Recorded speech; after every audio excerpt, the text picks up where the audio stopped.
చంద్రుడిని మాటరాక చూస్తున్నా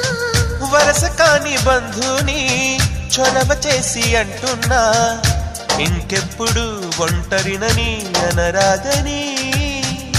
నీకు సొంతం అంటే నేనేనని కొమ్మ కొమ్మ విన్నావమ్మ కోయిల వస్తుంది వస్తూ వస్తూ తనతో వెన్నెల వెలుగులు తెస్తుంది ఏవమ్మ మరుమల్లి తోరణాలు కడతావా చిలకమ్మ ఎదురేగి స్వాగతాలు చెబుతావా పూల పొగరిల్లేరా రమ్మందని